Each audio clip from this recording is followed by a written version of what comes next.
everyone, this is Dr. Gordes. So today we're going to critique, to edit, evaluate yung manuscript o Group 4 ng Shakespeare before book binding. So they have 71 pages. The header is okay. Yung kanilang yung mga group number 4 na. I know this is Kathleen yung nag-submit sa akin. Check natin. So the title is 14 ang kanyang size, but this should be inverted pyramid dapat yung kanilang title. So yung margin ayusin niya para maging inverted pyramid. Then practical research, partial fulfillment by Abinahar, Nalaunan, may Rejoy. October, ipa-check. November 2025 na tayo. Page 2, Chapter 1, The Problem and its Background. Check natin, this one is justified, double space. Natin, okay, naka-justified, magkabilang gilid. They have the citation.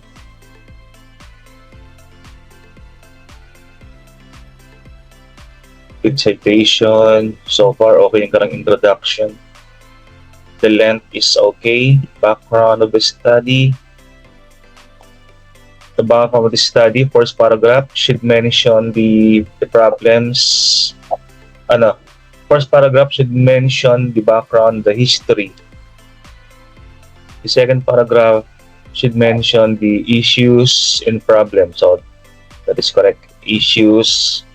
And the third paragraph of your BOS.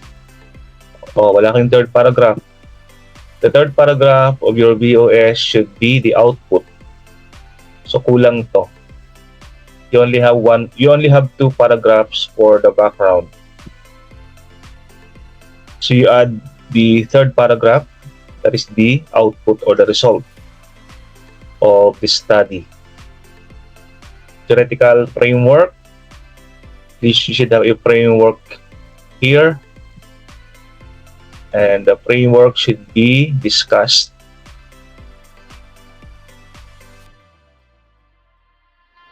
So is it related sa kanilang title?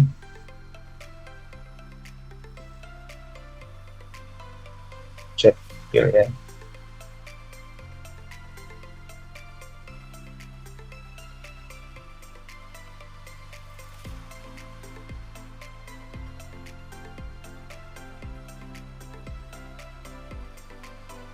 Vygotsky, although this is 1934 pa, pero yung theory kasi ni Vygotsky, ito yung mga timeless na theory, no? So, okay lang yan, we can remove itong mga theory na to ni Vygotsky pag wala pang bago na theory about sociocultural theory. So ginagamit pa rin natin yung theory ni Vygotsky. Okay, so conceptual framework, normally we're using the IPO model. So we have the input, the process. Okay, the output should be the result of your study. So you're going to create a guide on study environment improvement. So itong output, that should be your last objective. Tingnan natin kung itong output nila is the last objective, to create a guide on study environment. That should be your last objective. Okay, tama. Ito yung kanilang output number 7. Your last objective should be your output sa inyong IPO model. sa inyong conceptual framework. So far okay naman, nasa nasa IPO, nasa diagram, no, yung kanilang output. So balikan ko lang yung kanilang conceptual framework because every box should be discussed. Every box in the IPO, in the CF, should be discussed. Ito. And they have the feedback.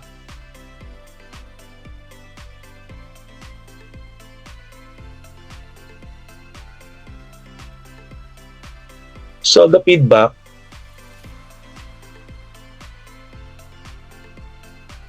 is connected. Because the feedback should be coming from your output and going back to your input. Okay natin. Sitin ka lang mga objectives. The objective should be your questionnaire. No? Ang nakalagay sa objective should be your question. Example, objective number 4 should be your question number 4 sa inyong mga questionnaires survey. Okay, and let's go to the scope and limitations of the study. Normally, ito yung mga scope, kung sino yung population, sino yung in-interview. So, dito sa kanila, the population are, they have three schools, three public schools. Ismail Matay, San Francisco, dalawa lang. And they have like 50 students. But 50 lang to. Sabi ko 100 eh. Okay, and ang kulang dito, wala akong nakitang date kung kailan kinandak itong survey. Isang research should be valid for a particular day. A particular date, example, valid only from June to December 2025. Some period coverage should be included sa inyong scope and limitation. So ilagay nyo. Para pag may nagbasa ng inyong survey, alam nila kung kailan valid itong result ng inyong study. So dagdag nyo. Then the significance or who will benefit from your study. Example, the government, school administrators, parents and guardians, the students, the researcher. Okay, so that is good. Future researchers should be included. Palagi lahat, no? Palaging kasama mga future researchers, beneficiary, or kanino significant ang isang research. Kasi nga, ang research ay tuloy-tuloy. There should be somebody in the future who will be conducting a similar research, and you can use your research to be stepping stone or basis ng kanilang future research. So let's go to the DOT or definition of terminology. Basically, this should be alphabetically arranged. Okay, so letter A. O ba't may ano dito? Letter L ba kaagad? Wala kayong learning tools. So basically, lahat ng mga nakalagay sa inyong title na mga keywords or phrases should be included. Example, the study environment should be included in your DOT. Academic performance should be included in your DOT. Physical space should be included. Noise levels. Learning resources. Sa mga words na yan, they should be included basically in your definition of terminology. O, tingnan natin ha. Study environment, academic performance. Tingnan natin sa page 17. Kung nandoon natin. Okay, academic performance. Ano sa kanina? Study environment. Aba, ang galing. O, nandyan na. Nandyan yung mga terminology na hinahanap natin sa title. Galing-galing naman ni Kathleen. Let's go to chapter 2. Review of related literature and study. So this should be the complete title. As I have noticed, na meron sa inyo ang ginagamit ay review of related literature lang. So dapat complete yan. RRLS. So para wag makalimutan, ang chapter 2 is RRLS. Review of related literature and studies. Hindi lang RRL. RRLS. So, this one is correct. You should have an introductory paragraph for every title. So, ito yung thematic approach na. So, your RRLS should be the thickest chapter. Itong pinakamaraming laman eh. Kasi basically, the RRLS or chapter 2 should consist 25% or 1/4 ng iyong total manuscript. Ibig sabihin, if you have 80 pages, dapat at least 20 is allotted for your chapter 2. Kasi pag kunti lang ang laman ng iyong chapter 2, you should be adding something. You should be adding more related literature sa inyong studies. Okay, so meron sila mga citation. Kaya lang baka kunti lang yung kanilang RRLS. They should add more. Example, for the noise level, ng unang title nila, the first subheading ng kanilang chapter 2 is about academic performance. Tingnan natin kung laman ng academic performance. Yan. So, we can add more, no? Para medyo dumami. Physical space. You can add more about physical space.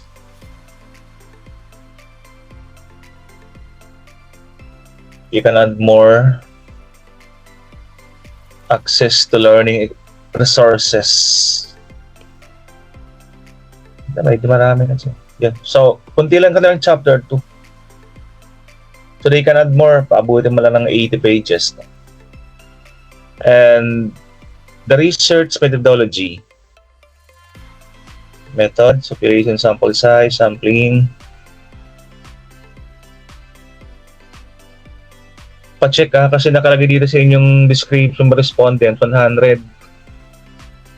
Pero nakita ko yun sa inyong scope and limitation 50 lang. Kaya nagtatanong ko kanina sa scope and limitation nyo 50 lang.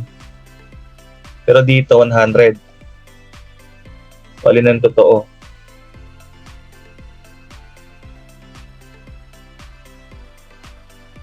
Okay, this one is correct. APA format, the title, the title number, the table number and the table title should be plus is extreme left. Talaga nasa gilid yung table number and table titles. Okay, and bago ano dito, no, the title should be italic. Italicized. Naka-italic dapat yung mga table titles like this one. And tama to, no? Hindi naka-all caps ang title. Naka-sentence case lang. Sabihin ng sentence case, bawat, title case. Ibig sabihin, bawat word, yung first letter lang kinakapitalized. Hindi siya naka-all caps. Okay? So, once again, ito, lecture ko to. This should only be small letter F. Hindi na nilalagay yung word na frequency is small letter F. And this should only be percentage. Wala nang ganun lang. you visit my lecture on writing the table. Okay, another one. Pag dalawa lang yung indicators, hindi na natin nirarank. Nagra-rank lang tayo pag mga tatlo yung indicators. Wala nang ranking column to. Okay? Another one, huwag nang ididikit lahat, guys. No? Lahat ng nakapanood nito. Don't write the first sentence below, immediately below. Maglagay ka ng ample space. Huwag ididikit doon. Okay? So, you should be discussing dito. Ito rin. Don't write immediately. Leave ample space. Like this one. And you should be discussing. Saan ko lang dito sa inyo, Kathleen, no? Abinohar and Joy. Yung discussion nyo sa tables, napaka-konti. Tingnan mo to, diba? Kulang to. Lahat ng nakapanood nito, kulang. The first sentence should introduce the table.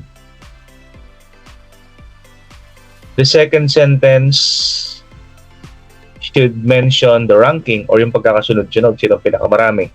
Ang kulang dito, third paragraph. No? Ang third paragraph should now discuss very deeply, should discuss in depth yung about the table. Yung mga reasons bakit marami yung grade 1, 11 na namili. Diba sa aking sample, always 3 paragraphs. The first paragraph should introduce the table. The second paragraph should mention the rankings. In third paragraph, yun ang it should discuss in depth, deeply yung table. Kumbaga, kinukwento mo na sa third paragraph. So the same thing for table 3.2. Lahat na, hindi ko na isa-isahin lahat na, basta ang table title should be italic. Italicize. Tama, merong isang ranking kasi 3. Then,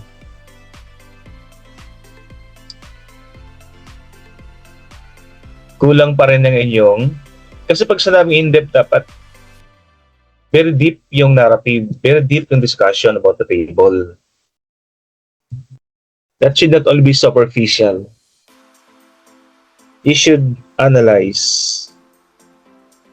You should critically analyze yung reason about the rankings.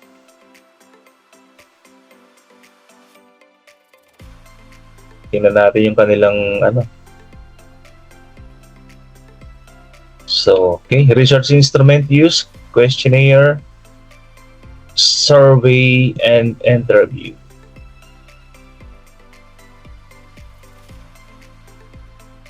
Okay, validated ba to? Validation of the research instrument, it means this should be tested to 10 non-respondents. We mentioned here that the questionnaire was validated, was pilot tested to 10 non-respondents. Non-respondents, para ma-check nyo kung talagang tama, maliwanag ang instruction before distributing the questionnaires. Statistical tools, okay. So let's go to your chapter 4.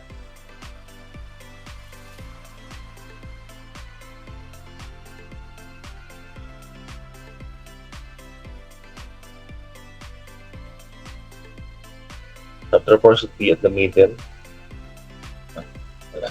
Yes. Presentation, analysis, and interpretation of the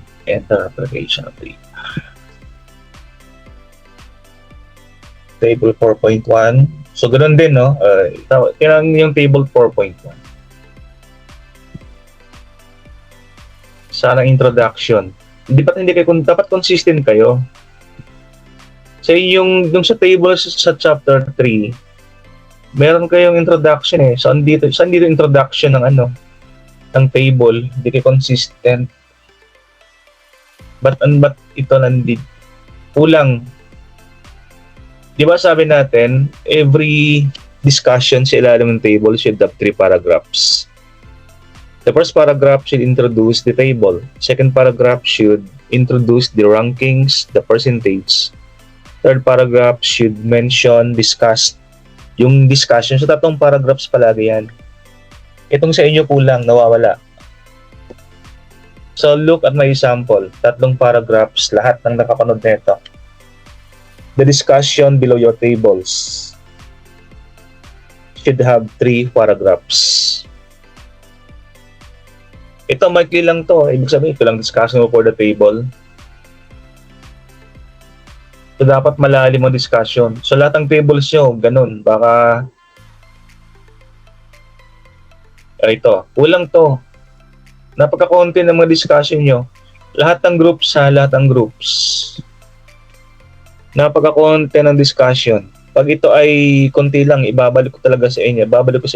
Dagdadagdag kayo. Sa ngayon pa lang, i-follow my instructions na 3 paragraphs. Look at my sample. Ito, isang paragraph lang.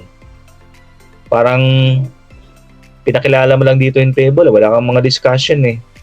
Diba sabi natin, below the table, you should discuss the top 5. Yung top 5 ng mga choices, i-discuss bakit yun ang top 5, isa-isa. I-discuss bakit yun ang last. Example, ang last dito, example, sa kanilang table, they should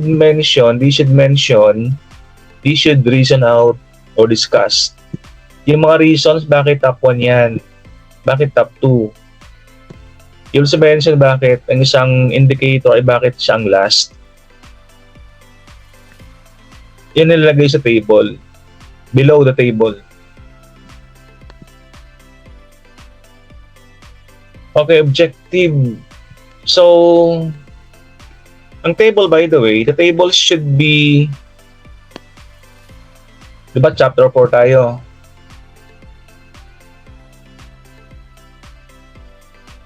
So, the table should be presented per objective. Kung meron kayong objective about this profile, ilagay dito, objective 1. Tulad nandito sa inyo, itong table na to should be answering objective number 1. Ito nakagitna ha. Should be plus. Dapat nakagitna yan, ay nakagilid. Dito yan. Okay? Dito lahat. Lahat ng viewers ko, lahat nandito yan dapat. And give ample space para ma-distinguish natin na ito yung table heading. Lagyan ng space, ganito. Para ma-distinguish natin na yun ang table. Kasi pag hindi yan pag wala siyang space na yan to, pag wala siyang space, baka isipin ng mga readers nyo, ikarugtong yan ng paragraph. Karugtong ng paragraph. So, dapat yan ay nakahiwalay talaga. Dapat every heading should have ample space. Before writing every heading, you should ample space provided. O, hindi ko na lang i-isa sa mga table na basta alam nyo ng table should be italic. Should be italicized. Okay? The frequency should only be you should be only writing small f. You should pwede itong para isang line lang siya ganito.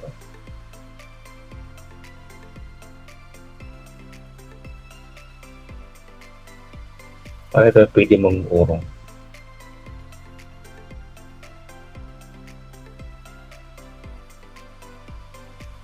Para ito po sa ligtong.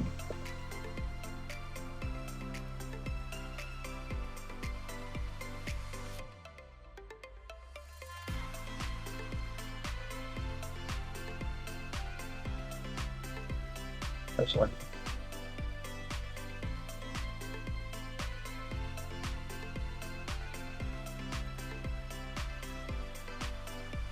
Kasi the ranking, I mean, the percentage should be only the symbol. Ay. Ay. Symbol lang, di ba?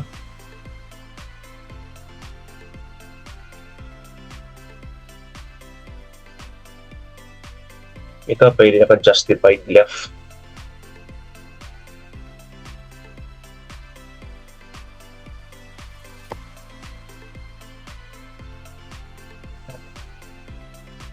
Well,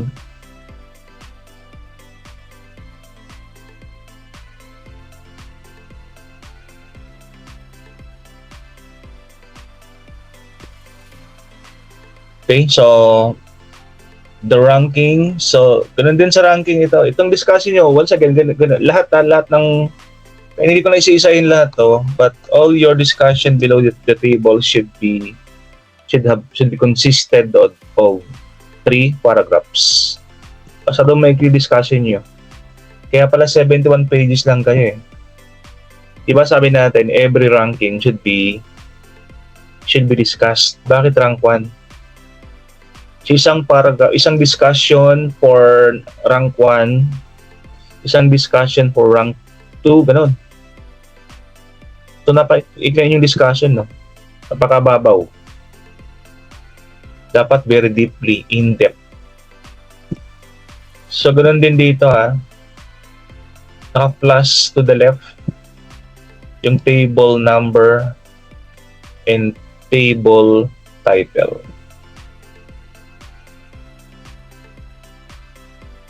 Ganun. And discussion. Oh, tingnan nyo to ha.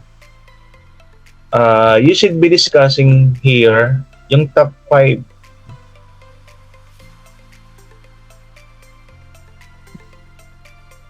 Top 5. Ba't rank 11 kayo? Marami ba? Ano, naputol ba to? Bakit?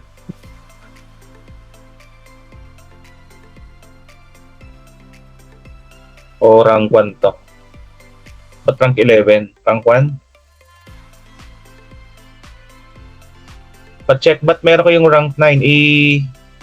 Ilan lang naman to? O check nyo to, Kathleen. Bakit ganito?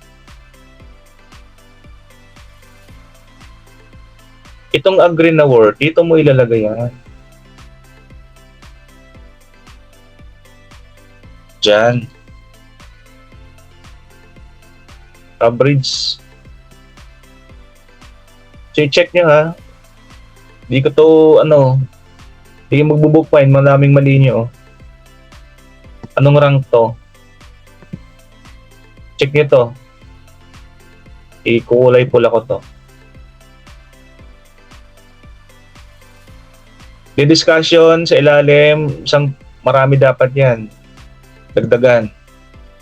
So ito, once again, sige, plus left. Lahat ng mga groups. Pinapanood lang to, di naman chinecheck magagawa nyo.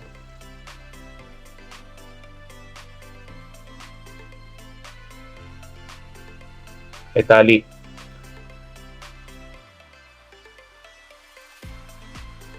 Okay? So weighted mean, WX lang yan. Yung sumusunod sa instruction, panoorin nyo nga video ko. Letter I lang yan.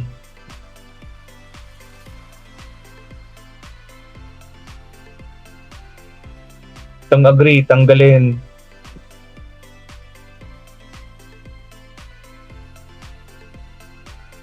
So, the same error for all the tables, the same error. Yung mga correction ko sa mga naunang tables, ganoon din gawin sa mga succeeding tables. Di ko na isa-isahin. The same errors eh. O discussion. Kailangan konti naman discussion nyo. This should be plus extreme left. Dapat letter F, small letter F lang dyan. Small letter F. Same errors ah. So same correction. Ano lang yan? Percentage sign. Okay? Then, your chapter 5.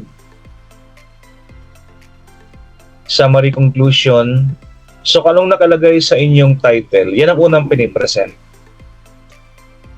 So, the first we presented is the summary. Findings. Summary of findings.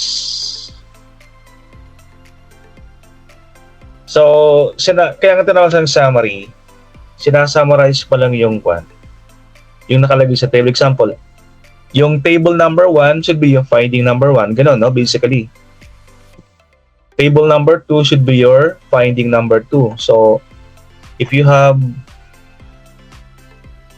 like 5 findings, so meron ka rin dapat na 5 conclusions. Pag meron kang 5 conclusions, meron ka rin dapat na 5 recommendations. So, bangga-bangga yan. Example, finding number 1 versus conclusion number 1. Conclusion number 1 versus recommendation number 1. So, parang ganun. Pag meron kang findings, maglagay ka ng isang conclusion. Pag meron kang conclusion, maglagay ka ng isang recommendation. So, nagja-jive dapat yan. Parang finding number 1 versus conclusion number 1 versus recommendation number 1. So, pag meron kang 10 findings, meron ka rin dapat 10 conclusion. Pag meron kang 10 conclusion, meron ka rin dapat na 10 recommendations. And if you're going to summarize the findings, summarize the conclusion, summarize the recommendation, yun na yung output. So, proposal lang ha. Kasi you're just proposing. Hindi pa naman sigurado yung mga guidelines. So, proposing. You're just proposing something. Okay, and yeah, they have here like 10, 11, 12, 13 proposals. 14, 15. Ito ka na lang output. And after that one, you should have the references. Sa lahat ng viewers natin, references should not be capitalized. Pero lang siya. References.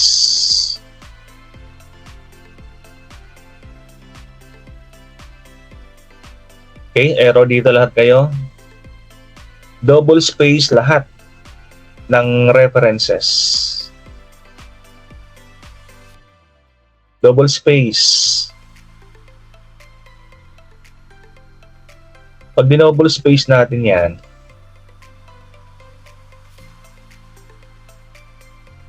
inyong pages ay magiging 76. Okay, so balik ko sa taas. Lahat ng kulay blue sa inyong references, Kathleen Abinohar and Joy.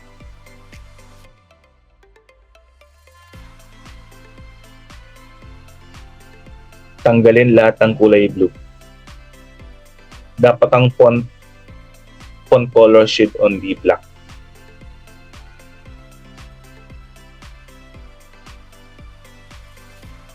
Mali pa spelling ko. References. Indent yan kasi hanging indentation tayo, di ba? Hanging indentation. Ganito.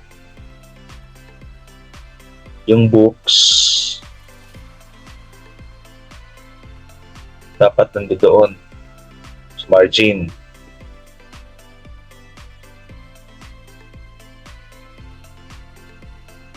So So the first author is Alam in 2022.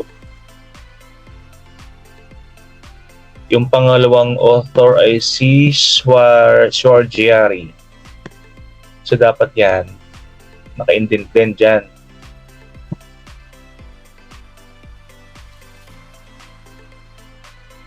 So bawat pangalan ng author should be on the margin. Tapos yung second line, dapat ay naka-hanging indentation. So, example dito, meron sila dalawang author. So, kita natin kaagad ng author sa dalawa. Ito'y gawin nyo lahat na kulay, kulay black. Yun yung mga link or websites na ginamit. Tanggalin mga underline. Sinasample ko dito para alam nyo ang gagawin sa lahat ng references. O ganito. Ganito ang gawin sa mga references. Sample, ito ay dapat naka-margin.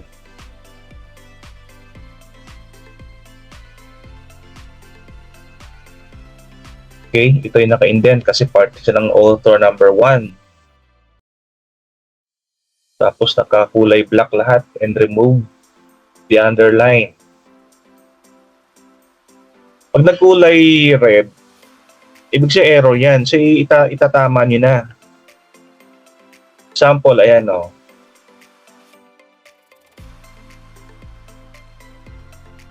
O ito, nagkulay red. Check na.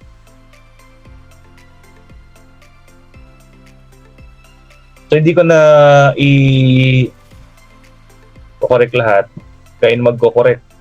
Gumagawa lang ako ng guideline ng sample to be followed. O ganun lahat. Lahat ganun ang gagawin nyo.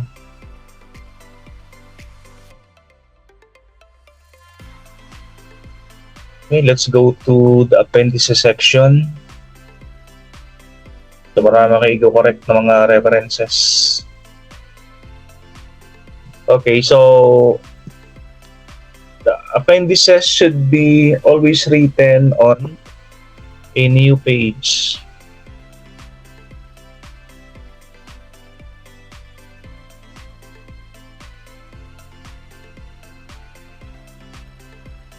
So new page yun.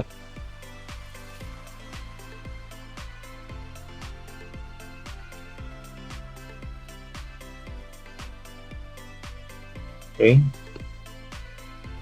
Then you have the appendix P, tabulation. So kulang ang yung references. So you follow yung aking sample ng reference section na naka-upload.